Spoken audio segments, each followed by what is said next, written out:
Assalamualaikum warahmatullahi wabarakatuh. Waalaikumsalam Waalaikumsalam warahmatullahi warahmatullahi wabarakatuh. Selamat pagi, saudara-saudara sekalian. Sekalian menunggu teman-teman yang mau masuk. Sekarang, apakah sebelum mulai, ada baiknya kita berdoa. Saya harapkan untuk Pak Repo memimpin doa pada pertemuan kali ini. Teman-teman, sebelum memulai pelajaran, marilah kita berdoa. Berdoa dimulai. Robbi Bis. zikni ilma warzuqni fahma. Amin ya robbal alamin. Sebelum itu, sebelum melanjutkan acara selanjutnya, sebelumnya kita ini absen dulu. Dari sini kayaknya masih 3 orang. Ya, dari 8 orang. Nanti kita akan lanjutkan. Masih ada teman-teman yang lain. 5 orang lagi yang belum. Belum masuk lebih jauh lagi. Bapak mau menyampaikan pelajaran sebelumnya. Apakah masih ingat? Ingat tentang Tentang puasa. hijrah. Tentang puasa bagaimana? Ibu Agustina, masalah puasa masih ingat? Masih Pak, puasa Pak. Nah, puasa itu di bulan apa, Bu? Di bulan Ramadan. Masih ingat ajaran kita yang sebelumnya. Selanjutnya di bulan Ramadan juga ada salah satu rukun atau salah satu kewajiban kita sebagai muslim, yaitu untuk membayar zakat fitrah. Sekarang Bapak akan menampilkan materi tentang zakat fitrah.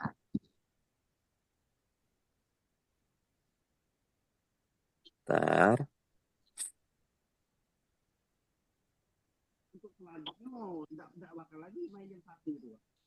Us.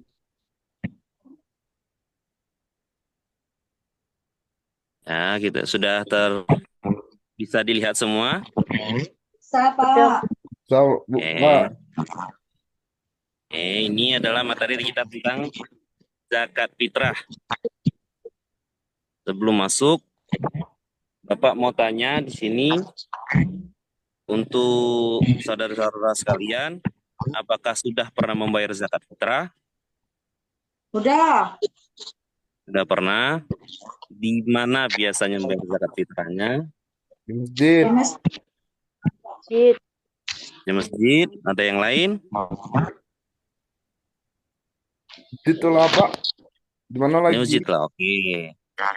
Sekarang kayaknya sudah pernah semua membayar zakat fitrah. Sekarang kita akan lebih memahami lagi definisi zakat fitrah.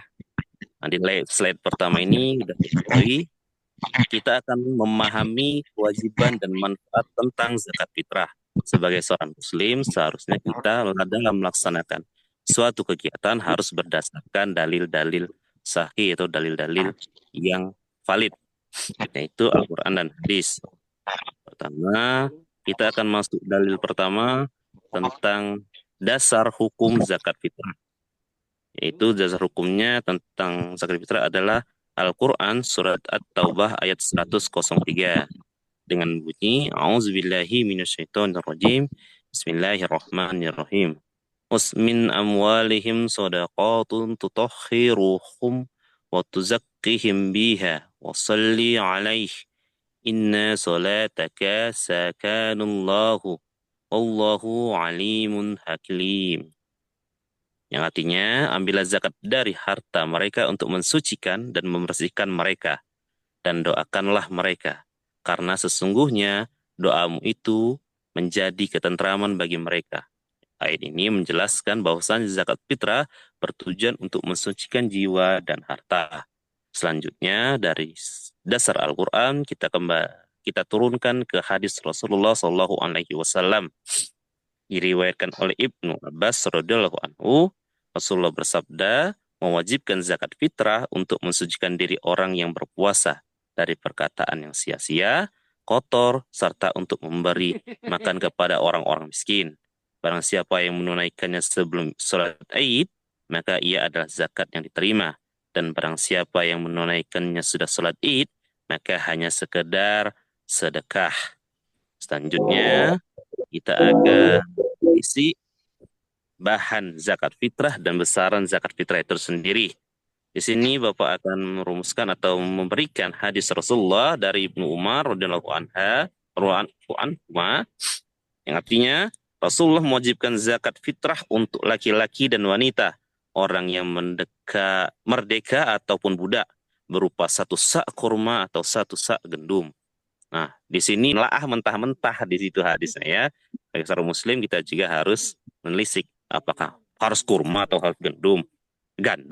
Nah, di sini dijelaskan bahwasanya bahan zakat fitrah itu sebenarnya adalah bahan pokok.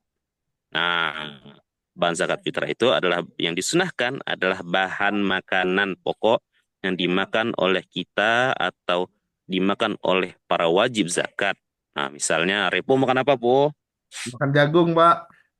Makan jagung, berarti zakatnya jagung. Ibu Agustina makan apa, Bu? Beras, Pak. Oh, beras. Makan beras, Bu? Wah, hebat. Beras, ataukah di wilayah timur, seperti saudara kita di wilayah timur itu makan sagu, ada jagung, ya zakatnya berupa itu. Makan makanan pokok sehari-hari. Nah, bagaimana tentang besarannya? Beberapa mazhab mengatakan bahwasannya besaran zakat fitrah itu adalah 1 sak kurma. 2,5 kilo. Dan mazhab tertentu bisa dijadikan 3 kilo. Nah, misalnya di sini beras. Repo biasanya makan beras JM. Oh. Beras harga 20.000. Jangan kasih zakatnya yang harga beras 10.000 ya, Po ya. Nggak boleh. Mas 10.000, Pak. Apa tahu kan? Nah, Pak Pak Rizal tuh. biasanya makan beras, ngejut-ngejut pas zakatnya makan zakatnya Jagung. jadi jagung. Nah, enggak boleh itu, Pak. Ya, Pak ya. Tidak boleh. Atau beratnya juga dikurangkan. Kuranglah dikit lah. Misalnya korting-korting dikit dari 2,5 kilo jadi 2 kilo. Enggak boleh itu ya. Harus ditambahkan lebih utamanya. Ya. Kedua, ini ada beberapa, terutama kita di wilayah kita, ini membolehkan untuk memberikan zakat berupa uang.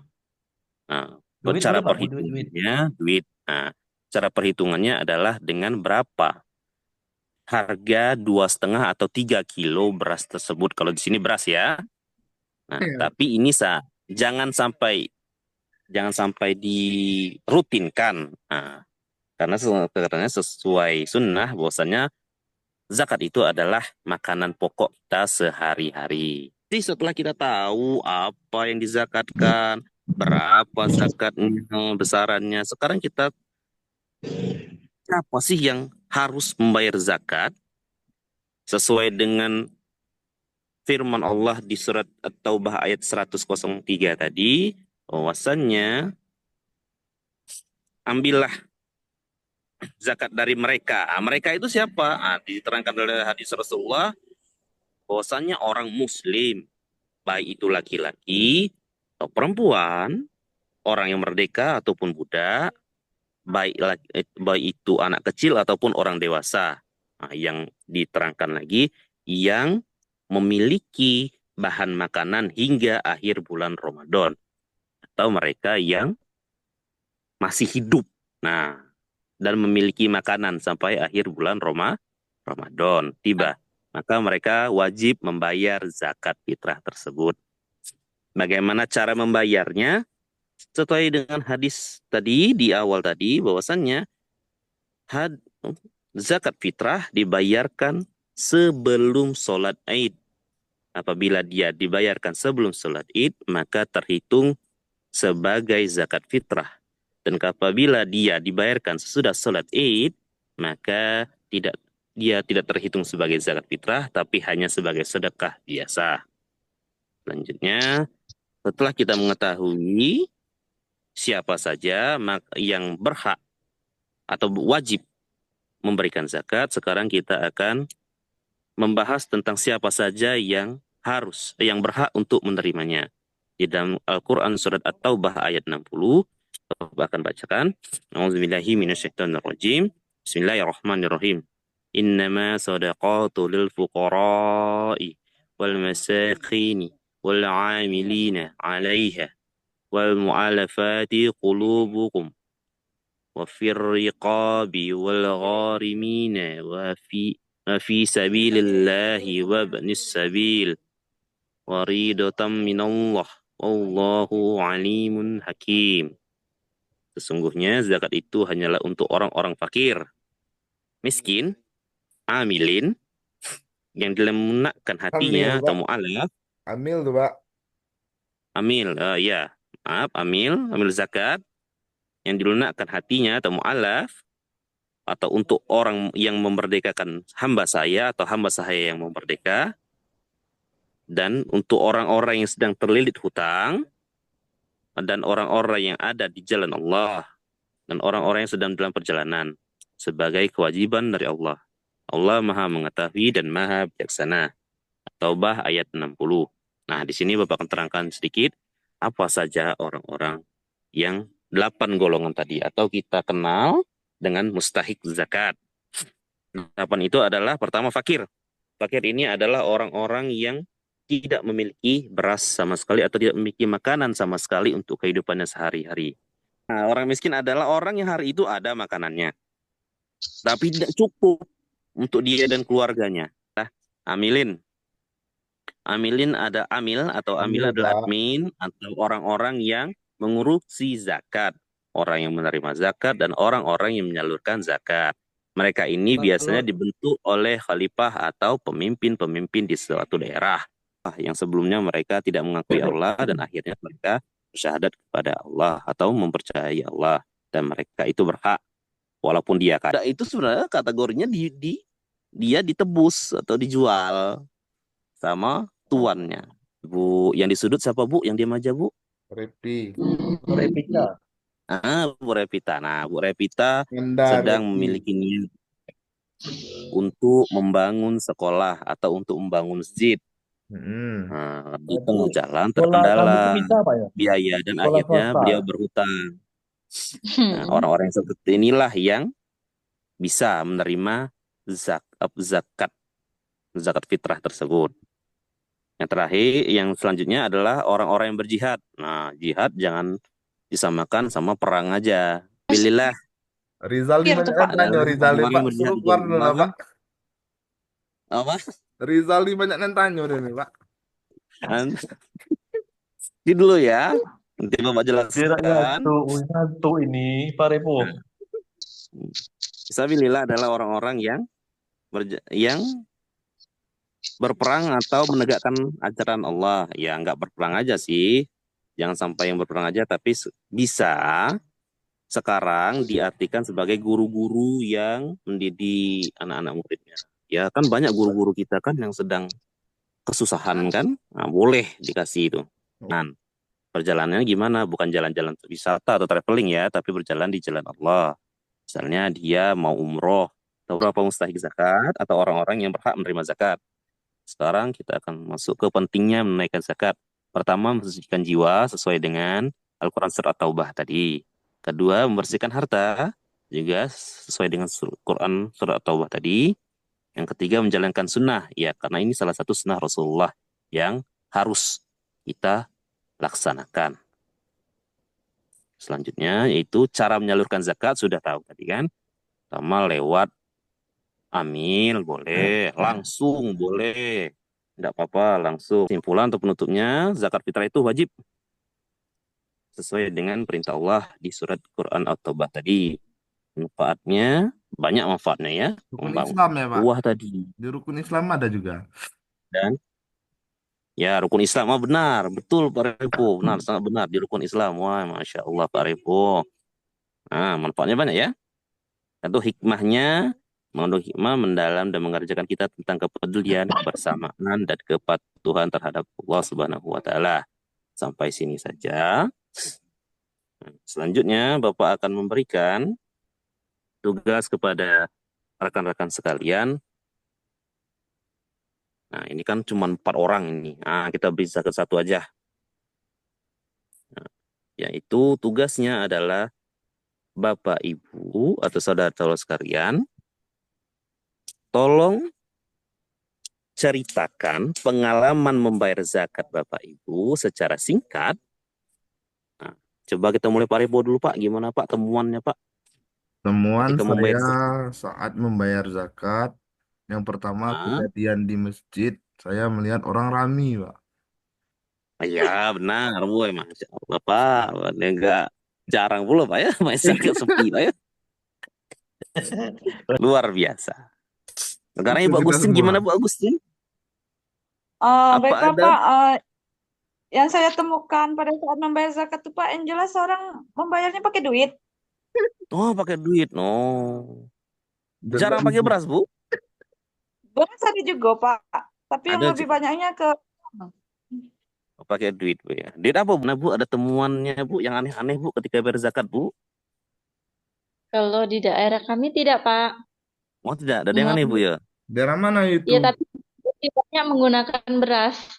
Ya, sekarang ini Pak Rizal, Pak Rizal. Apa temuannya ketika membayar zakat, Pak Rizal?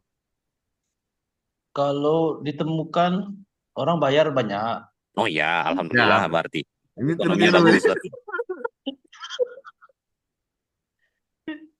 Kedua, kalau pribadi saya, Pak ya, Hmm? saya Apa? lebih senang pakai duit ya. Pakai duit, Pak ya? Oh ya. Nah, Nah, sekarang Ibu Ayu, apa Iya Bu Pak, Ayu? Walaupun dari baru toilet tadi. bergabung, pernah kan bayar zakat Bu Ayu? Pernah Pak, alhamdulillah Pak, dibayarkan Apakah ada tapi Pak. apakah ada temuan dari Ibu Ayu tentang pembayaran zakat fitrahnya? Banyak sekali temuan-temuan seperti Pak Repo tadi. Nah, temuannya banyak orang yang bayar zakat katanya. Kalau Ibu Agustina Pakai itu duit, pakai duit. pakai duit. Nah, kalau Ibu Revika pakai beras. Pakai Nah, beras. Ibu juga biasanya pakai duit tadi Bu ya. Nah, Iya, Nah, kalau Pak Rizal banyak orang pakai juga. duit juga. Banyak Nah, orang juga. berarti kita rata-rata problem yang kita temui adalah membayar zakat itu menggunakan uang. Nah, sekarang timbul problemnya. Nah, untuk tugas selanjutnya di Pak, pertemuan boleh bertanya, Pak? selanjutnya, yang tadi pakai ada yang pakai uang tadi kan. Nah, itu Ya, banyak tadi gitu, Pak. uang tadi kan. Nah, kita ambil example-nya contohnya pakai uang. Nah, Ya. benar kata Pak Rizal tadi bahwasanya biar tidak misalnya dia harus beli daging juga, masa makan beras aja, makan nasi aja ya, tapi tidak makan daging kan. Nah, dari itu problemnya apakah problem tentang uang? Ya, kita tidak tahu, takutnya benar dibelikan macam daging, dibelikan untuk lauk pauk. Bagaimana kalau uangnya itu dibelikan untuk deposit? Nah, dibelikan untuk pulsa, malam takbiran, bapaknya yang nerima zakat, dibelikan deposit.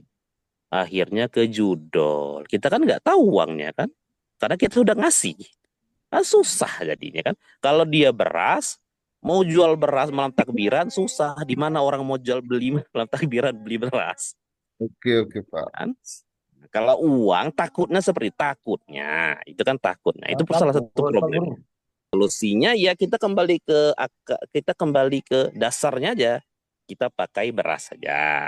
Nah, atau boleh ketika ini kalau Bapak Repo rajin sebelum takbiran, sebelum ini subuh-subuh, nah, keluar subuh itu bawa sayur. Nah, pai langsung ke orangnya. Kan tadi boleh tadi kan ngasih zakat itu langsung ke orangnya. Nah, kasih mereka makan. Nasi masak, sayur lontong, nah sesuai dengan kebutuhan mereka di satu sah tadi. Boleh ditambahkan, lebih bagus. Sebagai penutup untuk acara ini, kita tutup bersama dengan mengucapkan subhanaka Allahumma wa bihamdik, asyhadu an la ilaha illa anta, astaghfiruka wa atubu ilaih. Untuk teman-teman Terima sekalian, kasih, terima Pak kasih. Guru. Wassalamualaikum warahmatullahi wabarakatuh. Waalaikumsalam Waalaikumsalam warahmatullahi warahmatullahi wabarakatuh. wabarakatuh. Satu